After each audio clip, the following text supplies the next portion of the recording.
And I just wanted to bring to you an informative website specifically to help media and ministry. Simply, I'm going to take the time to literally explain how to put on an online website specifically for your digital evangelism. I'm going to list 5 must-have softwares to help with the evangelism in order to just galvanize the time that you have during the COVID-19 time. So let's get right into it.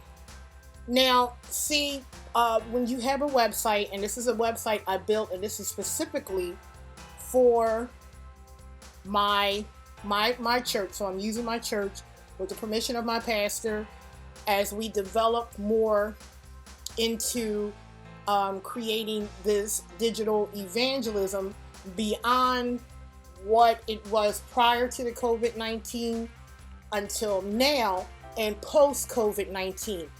Because if you don't understand that this is an opportunity to evangelize and a tool, a precious tool, prior to that, the conversations that I've had with my pastor, to that, I explained to him that people needed to give their congregation the tools needed to succeed in ministry.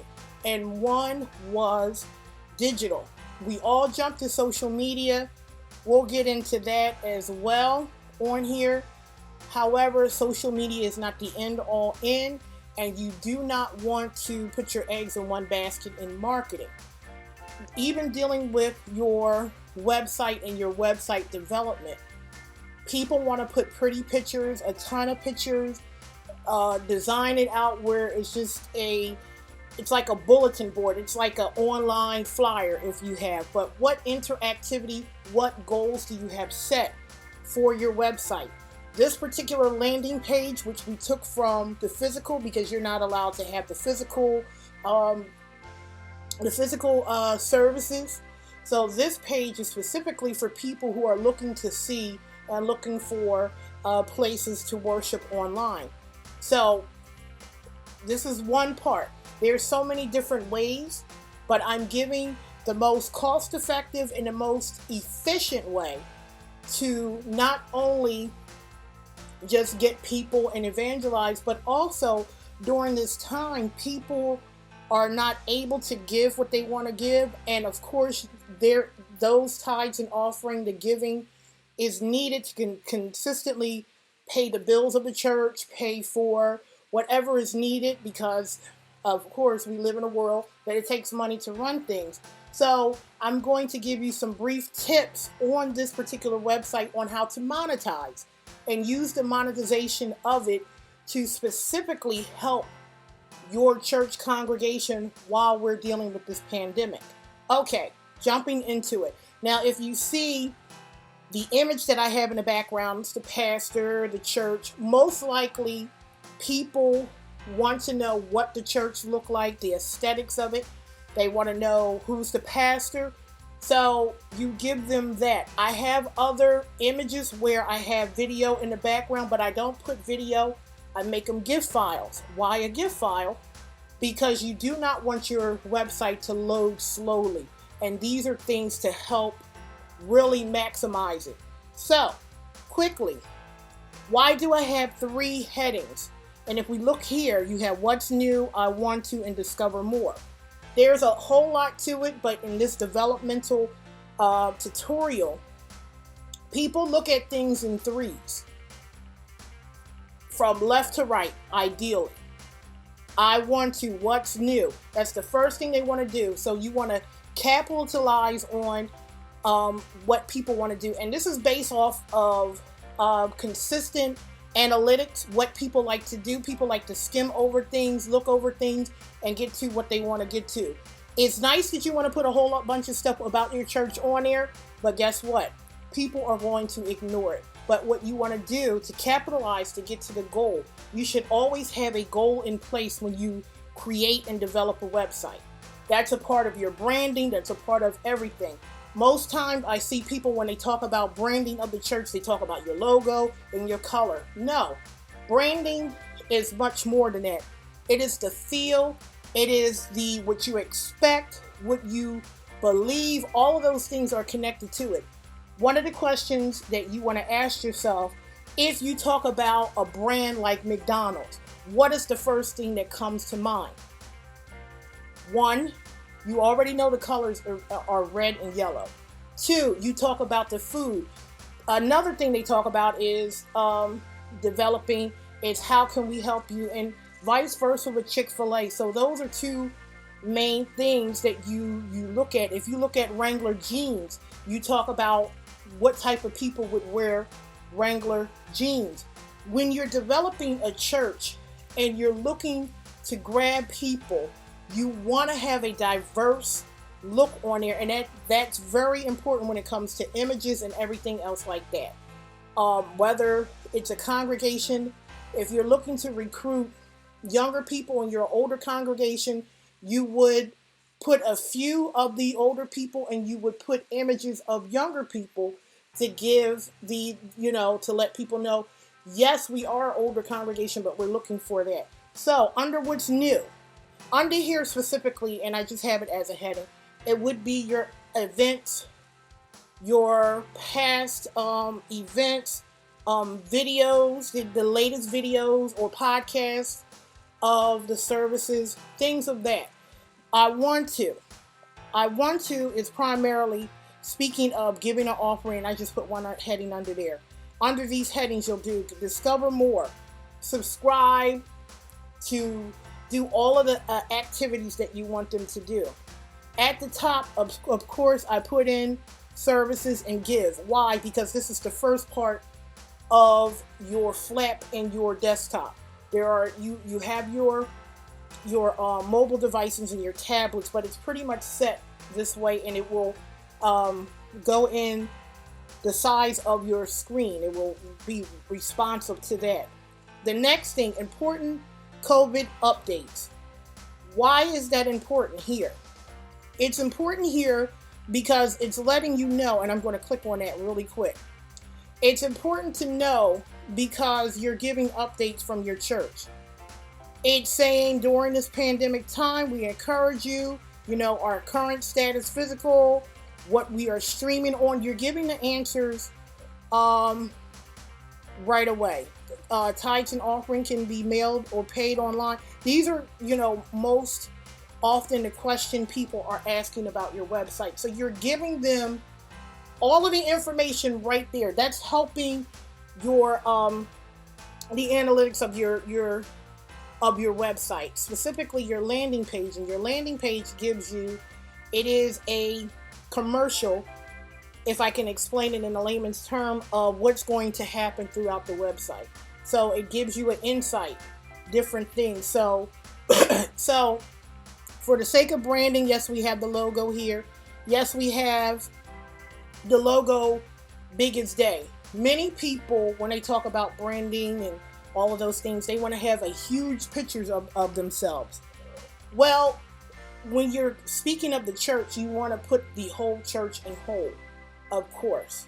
You want to put the whole church in, just not a big picture of the pastor and his wife and everything else. Like, I've seen that so many times, and that's not really the point that you want to go through with that. Of course, these are easy things where people who are just, blasé across your website. You're giving them everything that you want them to do in this particular square right away.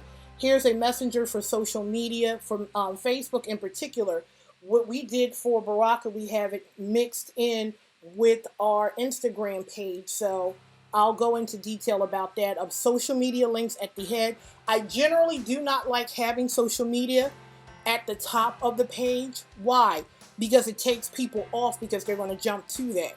But for the sake of a church, people want to know, are these church services online? So specifically, I do put it up here. Now, if we scroll down here, the way the church is spelled, and a scripture, and how to get connected, because what you believe is going to be confounded into your scripture that you have for your church. The next thing is how to get into the service. You wouldn't believe you have to tell people and give them step-by-step instructions in order to get into your website. You never take it for granted that they know. And here's a visual picture of a tablet. So you're also visually telling them you can use your tablet or a mobile device, not just a computer, in order to join the service. If you can see here, specifically I say video updates. I also say here where you can click on different links to join if they want to go on the website. Call in. Some people do not want to call in. Yes, I do have my issues with Zoom. I've documented in previous videos, but I'll go into detail on why. But as the pastor, he wanted to use something that everybody is centrally using right now, so that's fine. And also how to download it. You wouldn't believe there are other websites trying to capture other people into doing something. So specifically, we put in, this is what you're supposed to do to download. And again, who are we? I don't need a full history. You don't need the full history on your online portion of it now, because right now people are just looking at the church. It gives you a good, it gives you everything that you need to know: where it's located, the city, what has been done, how many years. Our congregation gives a form of faith and fellowship. Everything is there that you need to know about the church. If you want to learn more, then you can go ahead and click on it, and it can give you a whole, you can get the history, you can get about the pastor, you can get there, because I create a page specifically where there are sublinks where people can jump to and get the information needed. Now, in here, and I'll talk about in here, this is just a demonstration in the development. Here are images that we selected for the front panel. Yes, we can have more images in the gallery, but specifically, you want to have activities. People want to see the activities that are conducted inside of your ministry. One, dealing with children. Here, well, I got a lot of little fanciness on here, but not too much. You don't want to do too much graphics and too much anything, because that will distract the viewer to what you're doing. Clean, concise. I've always told people, when you are filming or when you're taking pictures in the church, even via a camera phone, make sure it's clear lighting, it's clear. Pictures can make and break your website. So I tell people, and a lot of website developments that I do not send me images or ask me to take images off of social media, specifically on Facebook. Why? Because when you put it on there and you upload the original documents to a social media pages, it compresses the resolution of the images, which makes them a lower grade so they can fit in there. So when you're trying to take those images and fit them into a picture, it becomes grainy, and the DPI of it is minimal. As you can see, these are clean images, different ages, different services, different things going according to your website, all kinds of things. As I get to the footer, and I'm giving you a brief description of how the landing page will be, and then when we talk about the different softwares that you need to have, then you'll understand why it's set up to here. So here on the footer of the website, which will have more of the categories, and I left that there on purpose because you want to have a category of different things people can get to from the footer. Here, since we're dealing with COVID-19, you want to be the hub of understanding what's going on. If I go to the website, this is what I want to do. Now, you ask me, okay, I made a statement on social media specifically in response to prayer service. Now, if you can see here, I'm going to open this up. I literally specifically set Facebook up to answer the most asked questions and to give responses automatically. How can I submit a prayer request? This goes for Instagram, and it goes for Facebook. You're asking me, Duchess, why just Facebook and Instagram? Well, the demographics of people willing to do the interaction of a church website is specifically on Instagram and on Facebook because of the services that you can do. Why? I have a booklet that I will be released explaining each of the social medias and their demographics. So, if I click on there, how can I submit it? Well, sometimes people will do this in the middle of the night and there's no one there. So I set it up where it'll answer the question. You can submit a prayer request to the portal or on our website. Please leave your first name and desired method of contact. And you can see the full message and it'll go to the website. These are just a number of things that you can do. Asking questions, and here in the menu, how can I reach the pastor? And you give specific instructions. How can I give my tithes and offering? Where are you located? These will automatically answer questions that we don't have to keep going back and forth into. Now, if there's more, there's more. All right, so what's new? We're going to talk about the first software. And remember, let's go to GoToMeeting. Duchess, why are you so on GoToMeeting? I use Zoom.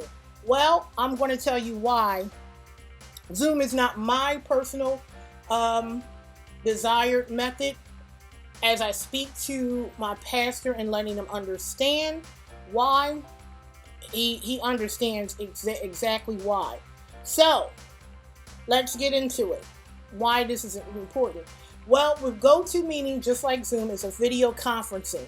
The difference is they'll give you an 800 number. And we can talk about the features, and we'll go on features. Same thing as Zoom and anything else. However, they will give you a toll-free number, 800 number, and it's safer when it comes to privacy. Much safer. We can go into that, but I have other podcasts to discuss why you shouldn't even install the software on your phone or your tablet or anything. So that's a whole nother conference. But the most important thing with the GoToMeeting, specifically, let's go and see the add-ons. So I'm going to go to this page, and I believe I spoke about it on here. Unlimited calling, meeting lock, co-organization, transcriptions. This is the most important things for me. Specifically for, well, all of the security features and call me out and all of these integration, and we're going to talk about this in a minute as well. That's one of our software. The reports, the activities, similar to that. But here's the difference between Zoom and GoToMeeting. GoToMeetings, whatever you're saying inside of your sermon, your Bible study, all of those things, GoToMeeting will automatically transcribe everything that was said into text.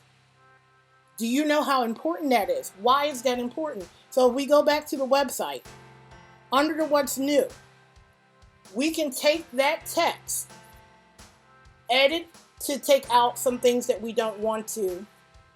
In the back end of this website, we can do what we call a blog or devotional notes or last week's sermons for people who are visually or hearing impaired.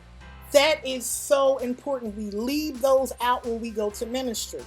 Why is that important? So someone can come in and they have the devices on their computer where things will be read to them, and they can go to the Baraka website under what's new. The latest sermon can be, it's already transcribed, and the sermon can be read to them in Braille. Very important. The next thing with GoToMeeting, well, when you have it in written form, especially the Bible study, people like to take notes and they like to look into notes. But here we talked about in the beginning how you want to literally have monetization inside of your website. So there are two things that you can do with the monetization of it. One, if you have traffic coming back and forth to your website, that's a benefit, not just sticking on website. Specifically, there's Google AdSense where you can add advertisements inside of your website. So every time someone clicks and read and do ever, you get paid for that. With Facebook has something called instant articles. Instant articles allow every time someone clicks on that link for you to get paid through Facebook. Most people that I know starting, including myself, it will start off between $2,000 to $5,000 a month or more, according to how prolific you are in sharing the information on your page. That's a goal. That is something that's specifically there. Those are different techniques and trainings that I do to help people monetize their website. So that's very, very important in here. You know, you have all of these note taking, you have all of these things in a room links. One, the next thing is the audio and the HD video. Okay, so you're recording it. Now you have the HV video. You give an opportunity for someone like myself to go ahead and edit and put the niceties on there, or we can upload it to YouTube for people, or there are things where you can take your on-demand videos and stream it live. You have that opportunity as well. So say we have services at 8 o'clock in the morning. You can say, okay, we're going to put it out at 11. We're going to do it live at 11. You can add notes.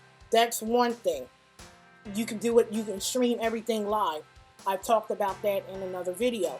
However, the audio being downloaded into the cloud portion of it, the cloud recordings, which is here, and recorded your meetings locally. So if you're doing Bible study, if you're doing your services, we go back to the website under what's new. And on the website, specifically, we can have a video of the latest sermon, or before you even get to your photos, we can specifically get to the podcasting. Podcasting is very, very, very important because you have demographics that do listen to podcasts. So what are we talking about? We're talking about having your sermons, your Bible studies, your outreach in text, audio, and video. You hit 3 phases of it. That's very important. That would go under the what's new according to that in your event. Another thing, another video, the next software that you need for your website specifically is Easy Tides Online. We talk about it. Everybody is using Cash App. That's good. However, let me offer you a better version. See, with Cash App and PayPal, stuff like that, you cannot divide where you want to put your tithes and offering. And this will give you the opportunity to put your donations what you want in different categories. Say you want to give to the missionaries, or you just want to go to the deaconess or bereaved family. Secured. Also, you can think about going back and you can retrieve your accounting history. You have a setup where you can just break down how you're giving and what you're giving. It is a very flexible system to use. They also have the kiosk for your church if that's something people don't want to go online. And say your trustees are not in service that day, just weird things. Giving forms. They have mobile apps for this, for specifically for your church needs. So this is a really, really good service for your tithes and offering. Just to give you a brief overview, you can break down how the funds are given in categories: tithe, Sunday school, benevolence, all kinds of stuff. Public offering, you can add even your own. You can make it reoccurring. You can do all of those things specifically for your church, how you want to break it down. Benevolence for, you know, you want to give to the bereaved family. You can do that. If pastor's aid, you can put all of these systems in place. And it's a very convenient way of paying your tithes and offering. And also, under this, you can put in your text to give. Specifically, I use that. I've been using that for a number of years. Well, actually, since it started. And I read up on it. So that's another platform to add to your I want to, other than the Cash App. And like I said, with Cash App, PayPal, all of those things, this gives you a more flexible and a smooth way of really getting into your giving ministry online. Next software we want to talk about, Slack. Slack is a service that I provide and use with different clients outside of the ministry. It's basically a project management tool software. So I've started looking at this for my church, and I came up with concepts and ideas on how to create a platform for digital evangelism, period. So if we look here, you can start for free. There's a fee after that, but you don't have to pay the fee. You can stay on the free service for it. Easy to sign up. Everything. I'm just going to show you my board for Slack, and this is specifically again for my church. If you can see, I started going in. I started this in 2018. If you can see here. This is a project management tool where you can add apps to it. So if you have to use Zoom, you can use Zoom within this group. You can use GoToMeeting. You can use Google Hangouts. You can add Twitter. You can add discussions. Specifically for this board, the idea and the concept of this specifically was for meeting groups. Specifically, singles ministry, women's ministry, men's ministry. You can do this service online for not just in your physical area, but also for your if you want to go across the state or international. This is an area where you can utilize those groups and have conversation scriptures. You can add and upload documents. You can do all kinds of things. You can get people who are not normally here physically too far, or you're sick and shut in, to come in and look at this platform, because it is available on your mobile devices, your tablets, your cell phones, your computers, your desktops, your Mac, your whatever, your Android, whatever. It's available. It gives you alerts. You can even contact people inside the group via private message or private audio, and it will ring inside. It has its own telephone conference inside of the dashboard. As you can see here, praise report. You can add any category or channels. Here, let me go into the trustee area. Here, as you can see, there's a lock there. What that means is public and private beyond the outside of the people that you want there. So this is a channel specifically for your trustees to add their reports, to accounting, to do all of those things here. And you just invite them. Nobody else will be able to view it on this platform. So basically, you're creating an environment, an interactive environment inside of this platform. A pastor can look over a lot of things, a lot of notes, the trustees, the deacons, requests. People can do all kinds of things, and you can open it up to abroad. So if we go back to our video, if we go back to our website, we would put that under Discover More. Discover More, allowing a Slack group page. And you can create as many groups as you want. You can put multiple groups inside of one. Specifically, if we go back into the Baraka Slack, I mean, you can do the men's ministry. You can do a lot of the ministry inside of one platform. People can sign in and specifically just be in that group, and you don't have to create different Slacks for just one group. They can meet inside the group. They can have a time.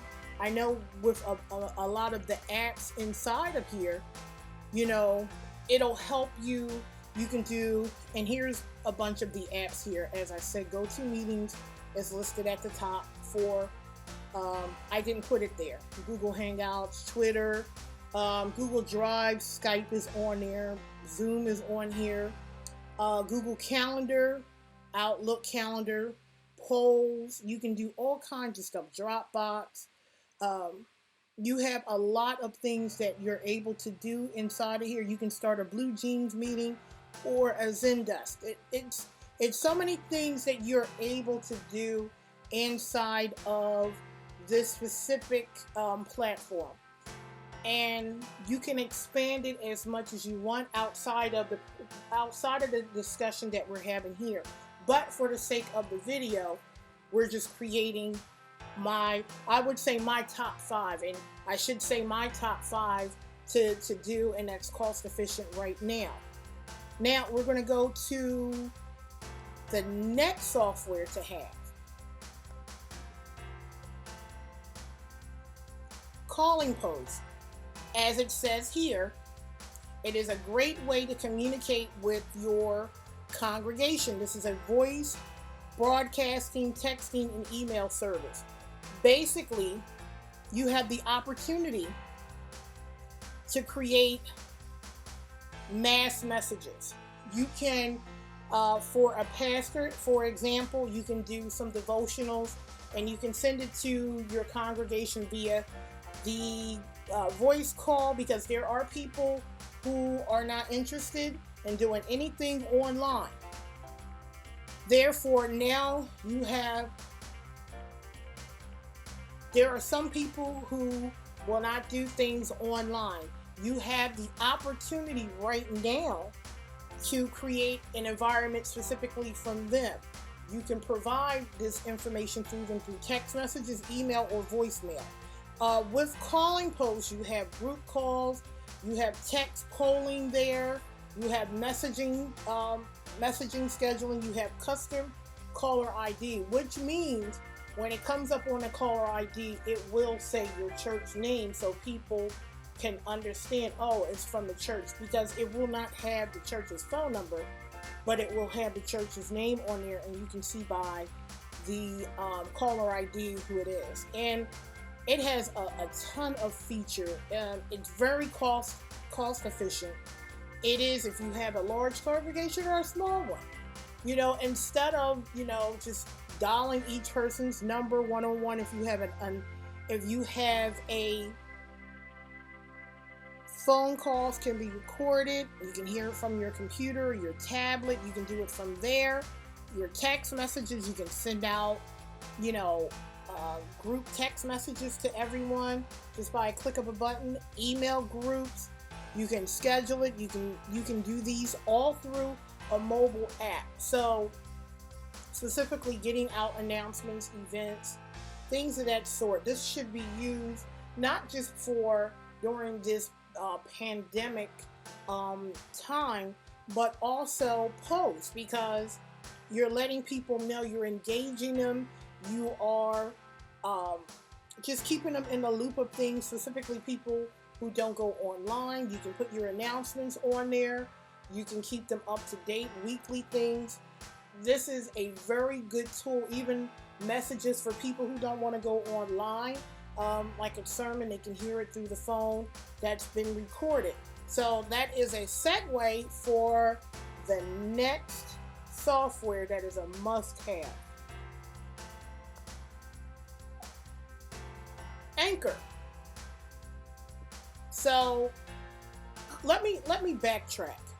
With Calling Post, this is an opportunity to engage and get information from people, like on your website, specifically from your prayer requests and stuff like that. Even a prayer request, people who are looking for, if you create a form specifically for prayer requests and you put in something like general, all of the phone numbers or the emails or anything like that, you can take the opportunity to create a general prayer, which you can transmit out to everyone that's on that line. You can create a list and they can receive weekly reports, because in the form, is it monthly? You give them the options to choose when they want to hear this information, thus increasing your engagement of evangelism. Anchor is a platform specifically for your podcasting. I have been podcasting since 2009 via Blog Talk Radio or using the Blueberry plugin for WordPress. I've done it. I've tried multiple different software, but Anchor right now, to me, even SoundCloud, and I've put out a video for that. But Anchor is specifically really great for people who are not tech savvy or have a lot to really think about. Anchor provides so much for your church in utilizing podcasts. If we go back into the conversation we had with GoToMeeting, and Zoom does it, and other video, if you download the audio from your broadcast or your Bible study, this is an opportunity to upload it via your phone, and if you want to have notes from it, to Anchor. So if we look at some of the features with Anchor, you can monetize your podcast, which is specifically good.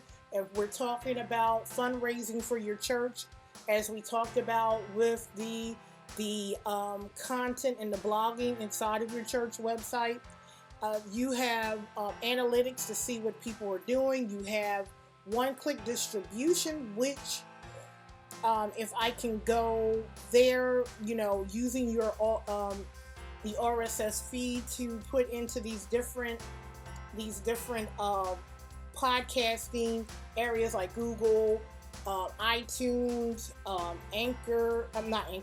Spotify. iHeartRadio, I know for a fact, charges a fee, but yes, you can use that for it. You can send it to your friends or people who are joining it. Where you can record from anywhere, so you can use your phone. The best thing that I like about it is it has its own app. So you can just go ahead and just podcast through that, which is really good. You have episodes builder, you have all of these things, you have editing tools inside of it on your mobile phone, on your computer, on your tablet. So you say you made a blooper inside of there, or you want to add audio, music to it, or sound effects.